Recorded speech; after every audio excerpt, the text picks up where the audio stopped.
చైర్లేయండి, ఇంకా చైర్లేయండి బ్రదర్.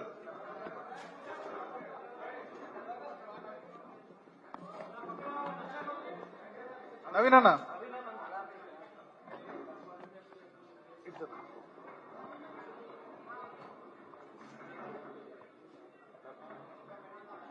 ఇటు కొన్ని చైర్లు తీసుకోండి.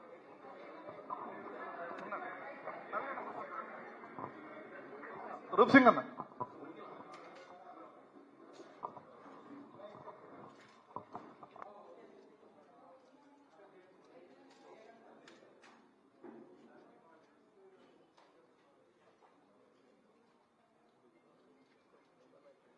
వాళ్ళు తీసుకో.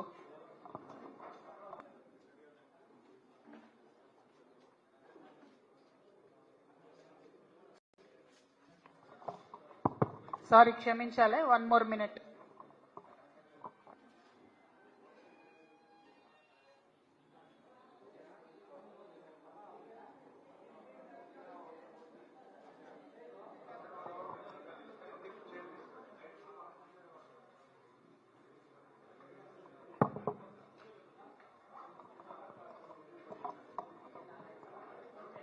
జై తెలంగాణ. అందరికీ నమస్కారం.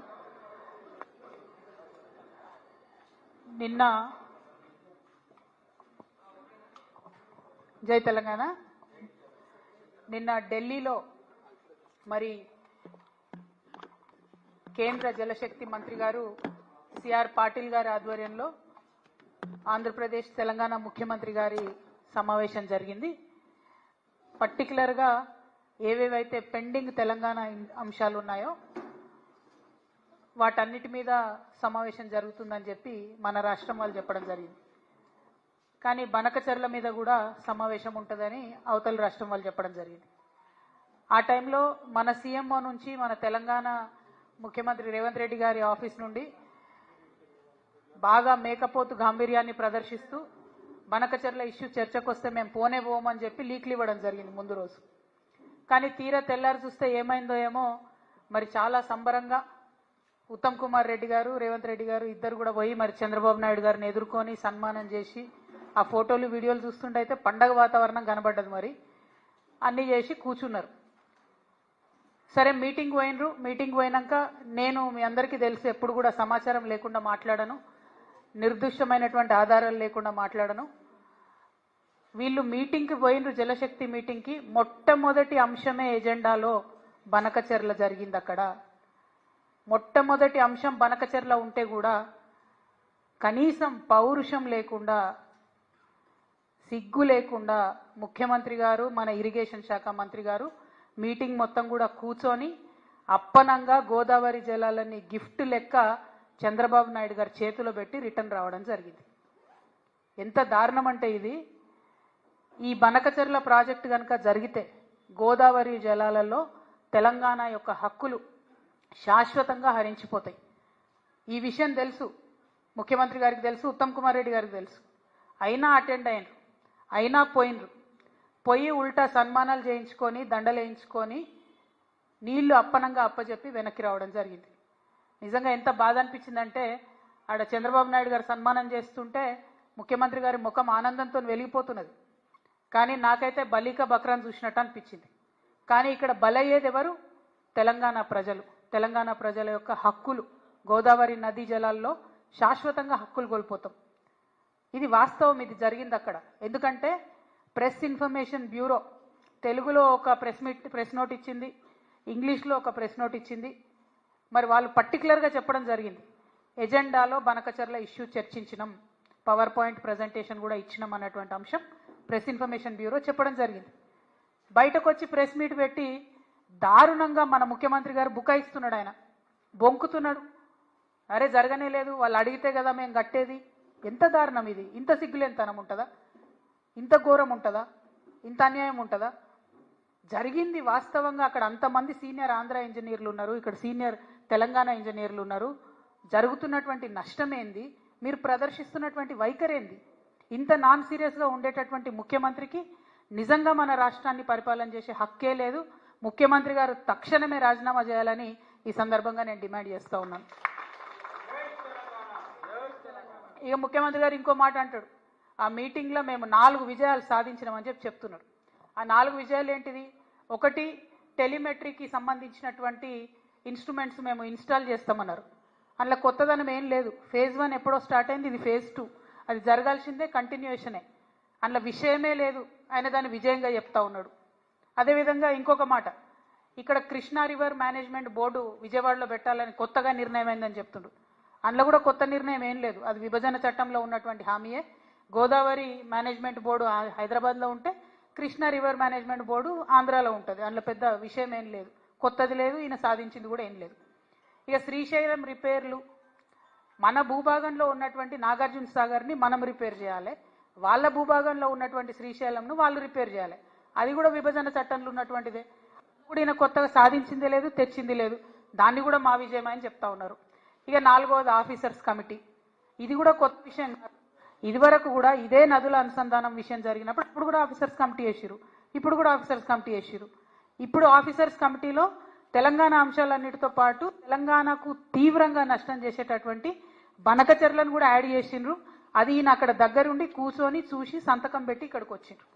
అదొకటే కొత్తదనం, అదొకటే ఆయన సాధించుకొచ్చిన విజయం. తెలంగాణ ప్రజల హక్కులన్నింటినీ చంద్రబాబు నాయుడు గారి కాళ్ళ దగ్గర తాకట్టు పెట్టి రావడం తప్పితే ఈ మొత్తం అంశంలో రేవంత్ రెడ్డి గారు సాధించినటువంటి విజయం అనేదే లేదు. ఇవాళ నేను ఆంధ్ర ప్రాంత ప్రజలకు కూడా అపీల్ చేస్తూ ఉన్నాను. ఈ బనకచెర్ల ప్రాజెక్టు వల్ల ఆంధ్ర ప్రాంత ప్రజలకు లాభం లేదు. ఆల్రెడీ నీళ్ళు వస్తున్నటువంటి ఆయకట్టుకు మళ్ళీ నీళ్ళు ఇచ్చేటటువంటి ఒక ప్రాజెక్టు డిజైన్ చేసిరు తప్పితే ఇందులో కొత్తదనం లేదు. ఆంధ్రప్రదేశ్లో ఇప్పటికీ కూడా నీళ్లు రానటువంటి ప్రాంతాలకు నీళ్లు రావాలని మీ సోదరుగా నేను కోరుకుంటున్నాను. కానీ ఈ ప్రాజెక్టు, బనకచెర్ల ప్రాజెక్టు ఒక కుట్రపూరితమైనటువంటి ప్రాజెక్టు, కాంట్రాక్టర్ల కోసం కడుతున్నటువంటి ప్రాజెక్టు, దాంట్లోంచి వచ్చేటటువంటి కమిషన్ల కోసం కడుతున్నటువంటి ప్రాజెక్టు. ఇవాళ నేను సవాల్ చేస్తా ఉన్నాను, ఖచ్చితంగా ఇదే ప్రాజెక్టు మెగా కృష్ణారెడ్డి గారికే ఇవ్వడం జరుగుతుంది. మళ్ళీ మెగా ఇంజనీరింగ్ కంపెనీ నుండి తనకొచ్చేటటువంటి వాటా కోసం మన భవిష్యత్తుని, గోదావరి నది జలాల వాటాను మొత్తం కూడా తాకట్టు పెట్టి మన ముఖ్యమంత్రి రేవంత్ రెడ్డి గారు హైదరాబాద్ రావడం జరిగింది. మీరు చూడండి, ఇది జరగకపోతే రేపు ఈ ప్రాజెక్టు మెగా ఇంజనీరింగ్కి ఇవ్వకపోతే మీరు చూడండి. ఎందుకంటే దీని వెనుక జరుగుతున్నటువంటి కుట్ర అవగాహన ఉన్నటువంటి వ్యక్తిగా నేను చెప్తా ఉన్నాను. ఖచ్చితంగా రేపు ఇదే జరగబోతా ఉంది. ముఖ్యమంత్రి గారు అక్కడికి పోయింది మెగా కంపెనీ కోసం. మెగా కంపెనీలో 85,000 కోట్ల ప్రాజెక్టులో ఆయనకు వచ్చేటటువంటి వాటా కోసం పోయిన తప్ప ఇంకో దానికి పోలే.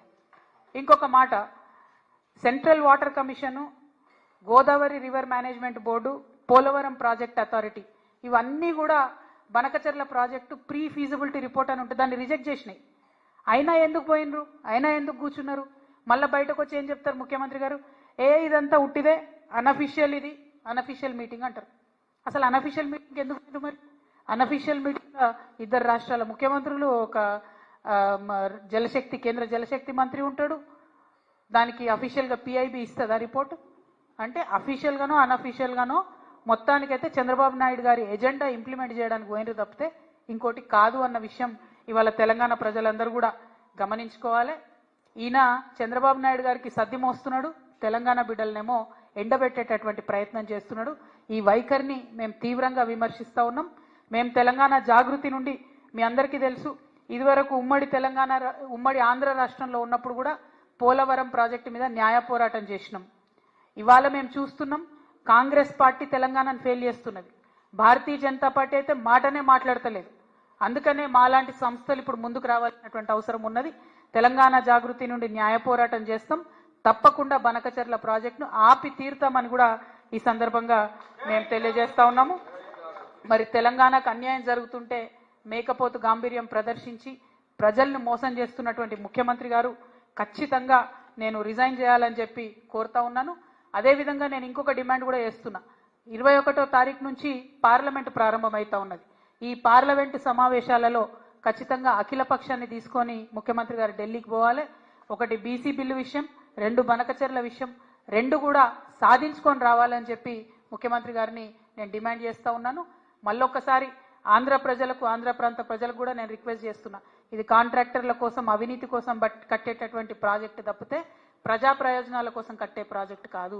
మా ప్రాంతమైనటువంటి తుపాకులగూడెం నుంచి నదుల అనుసంధానం జరిగితే తెలంగాణ ప్రాంత ప్రజలు కూడా బాగుంటారు, ఆంధ్ర ప్రాంత ప్రజలకు కూడా వచ్చేటటువంటి హక్కుభుక్తమైనటువంటి నీళ్ళన్నీ కూడా వస్తాయి. కాబట్టి ఈ విషయంలో ఆంధ్ర ప్రాంత మేధావులు ప్రజలు కూడా ఆలోచించాలని చెప్పి, పునరాలోచించాలని చెప్పి చంద్రబాబు నాయుడు గారిని కూడా నేను రిక్వెస్ట్ చేస్తూ, తక్షణమే బనకచెర్ల ప్రాజెక్ట్ ఆపాలే, ఆపకపోతే మాత్రం మేము న్యాయ పోరాటం చేస్తాం.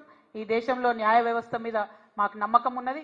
మా ముఖ్యమంత్రి యొక్క అచేతన స్థితికి మేము చాలా బాధపడతా ఉన్నాం. ఆయన తక్షణమే రాజీనామా చేస్తే ఈ రాష్ట్రానికి మంచిదని కూడా మేము కోరుతా ఉన్నాం. Thank you. జై తెలంగాణ, జై జాగృతి.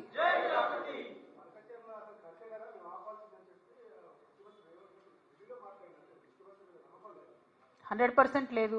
ఒకటే మీటింగ్కి పోయినటువంటి ఆంధ్ర మంత్రి గారు బయటకు వచ్చేమో మేము బనకచెర్ల కడుతున్నాం, బనకచెర్ల మీద డిస్కషన్ అయిందని చెప్పిండు. ప్రెస్ ఇన్ఫర్మేషన్ బ్యూరో కేంద్ర ప్రభుత్వంలో కూడా బనకచెర్ల మీద డిస్కషన్ అయింది, ఆఫీసర్స్ కమిటీలో ఉంటుందని చెప్తున్నారు. ఇక ముఖ్యమంత్రి గారు బయటకు వచ్చేమో డిస్కషన్ కాలే అంటుండు. వీరి యొక్క గత చరిత్ర మనకు తెలుసు కదా. ఆయన పెట్టుకున్న ఓట్లు, ఆయన మాట్లాడిన మాటలు, ఆయన ఎగ్గొట్టినటువంటి రైతు బంధులు, రైతు భరోసాలు, కళ్యాణ లక్ష్మిలు అన్నీ మనకు తెలిసినాయి కదా. సో ఆయన చరిత్ర తెలుసు కాబట్టి ఖచ్చితంగా మన ముఖ్యమంత్రే, మన తెలంగాణ ముఖ్యమంత్రే అబద్ధం ఆడుతున్నాడని తేట తెల్లమైపోయింది ఇలా ప్రజల ముందట. అందుకే బలంగా చెప్తా ఉన్నాం, ఆయన రాజీనామా చేయాలి, ఆయన పదవిలో కొనసాగేటటువంటి అర్హతనే లేదు.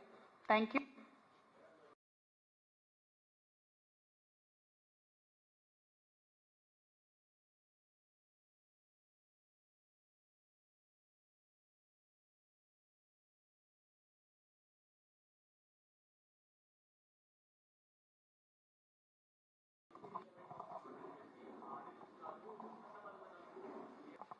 మాట్లాడదాంలే, ఎందుకంటే చాలా క్లారిటీ ఇవ్వాలి దాని మీద.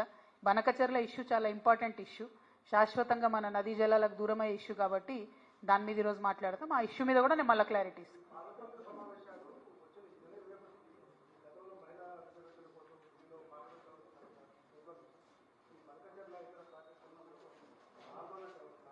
ఇప్పుడు ముఖ్యమంత్రి గారిని మేము డిమాండ్ చేస్తున్నాం, ఆయన అఖిలపక్షం తీసుకొని పోవాలి. ఆయన తీసుకొని పోకపోతే ఢిల్లీకి నేను ఖచ్చితంగా మాకు సహకరించి తోడుగా వచ్చే సంఘాలన్నింటినీ, పార్టీలన్నింటినీ కూడా తీసుకొని కూడా వెళ్తాం. అందులో మోమాటం ఏం లేదు. ఎందుకంటే తెలంగాణ ప్రజల హక్కుల కోసం రాష్ట్ర ముఖ్యమంత్రిగా ఆయన తన బాధ్యతను మర్చిపోవచ్చు, కానీ మేము మర్చిపోలేదు. తెలంగాణ జాగృతిగా న్యాయ పోరాటం చేస్తాం. అవసరమైతే ఢిల్లీ బేస్డ్గా కూడా ఆందోళనకు కూడా రూపకల్పన చేస్తాం.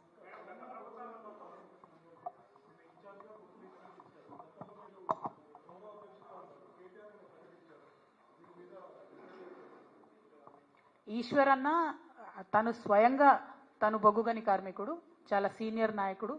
మా జగిత్యాల జిల్లాకు కూడా మేము ఆయనను పెద్దనగా పిలుచుకుంటాం. అటువంటి నాయకుడికి ఇన్ఛార్జ్ ఇవ్వడం డెఫినెట్గా తెలంగాణ బొగ్గుగని కార్మిక సంఘం మంచిగా పనిచేస్తుందని, చేయాలని కూడా కోరుకుంటున్నాం. Thank you.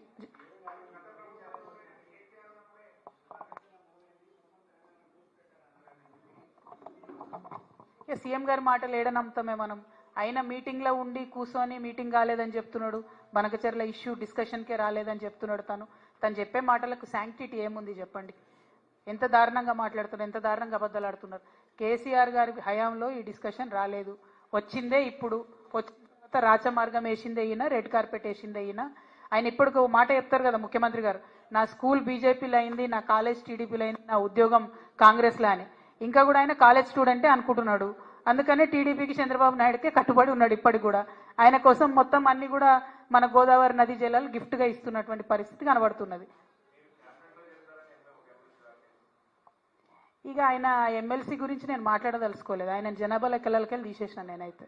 కాబట్టి ఆయన మీద డిస్కషన్ అనవసరం మనకు. Thank you. అమ్మ ఏందన్నా